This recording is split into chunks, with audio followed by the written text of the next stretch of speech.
On a freezing morning in 1567, Hans Steininger heard the fire bell clang and bolted through the streets of Braunau am Inn, only to trip over his own 6-foot beard and snap his neck like a dry twig on the cobblestones. You're watching Weird Facts, where we unearth the most bizarre, morbid, and mind-blowing stories from history that sound completely made up, but every single one is 100% real. Today we're diving into insane ways people died that will make you question if fate has a sick sense of humor.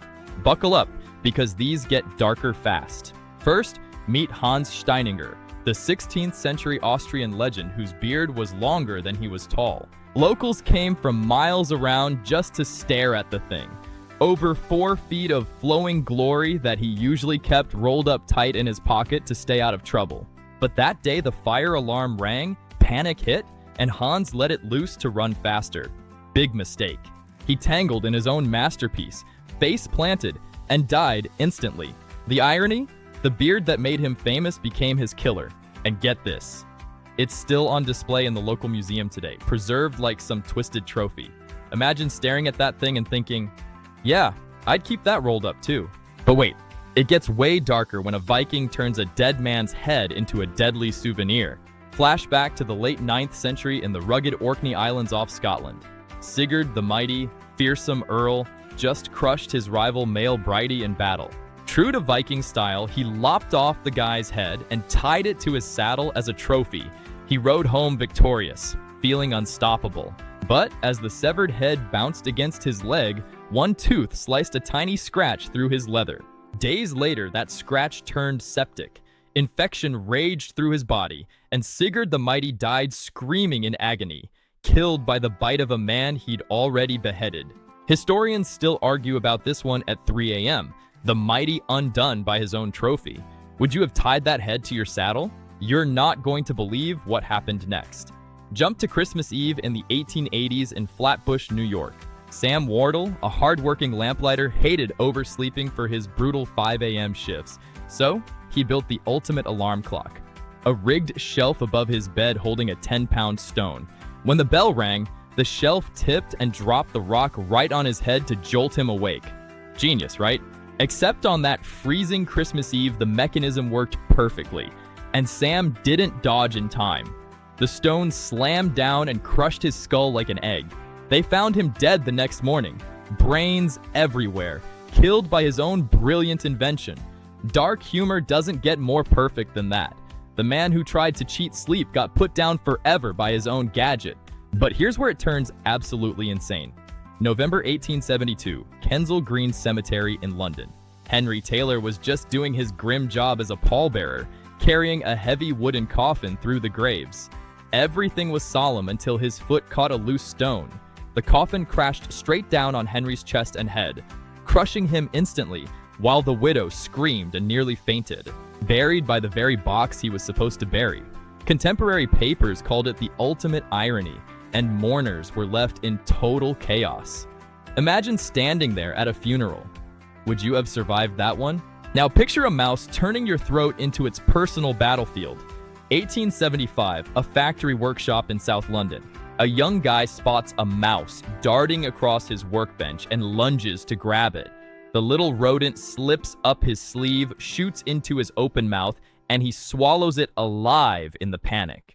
That mouse didn't die quick. It clawed and bit its way around inside his throat and chest for hours, surviving on what little air was there while tearing him apart from the inside. The man thrashed in pure agony until he finally died. Newspapers at the time were stunned, reporting it proved a mouse could live inside a human without much air. Grotesque doesn't even cover it. But wait, it gets way darker when a drunk bear decides your whole family looks like a hug toy. 1891 in a smoky tavern outside Vilnius, Russia. Tavern keeper Isaac Rabanovich had a tame bear that loved vodka almost as much as the patrons. One night, the bear snatches a full keg. Isaac grabs for it. The bear snaps, rears up, and starts hugging, crushing Isaac, his 2 sons, and his daughter to death in a bloody mess of fur, alcohol, and broken bones. They found the bear passed out in the pool of blood and booze, still clutching the keg. Villagers shot it on the spot. The ultimate family night out gone wrong. Dark humor so black you'd need a lantern. You're not ready for our seventh story, the one that still keeps pathologists up at night. 1869, in a quiet village in Lincolnshire, England. A 30-year-old woman had a secret habit for 12 long years. She ate her own hair, every strand she could pull. Doctors were baffled when she fell deathly ill. The post-mortem revealed the truth. A solid 2-pound lump of matted black hair shaped like a duck with a long neck lodged in her stomach. It had caused massive ulceration and thickening of the lining until her body basically poisoned itself from the inside. She died in slow, excruciating pain, while her sister confirmed the hair-eating obsession. A living hairball monster growing inside her own gut. Twisted doesn't begin to describe it. Historians still argue about this one at 3 a.m. But here's the absolute mind blow to close us out. Summer of 1518 in Strasbourg.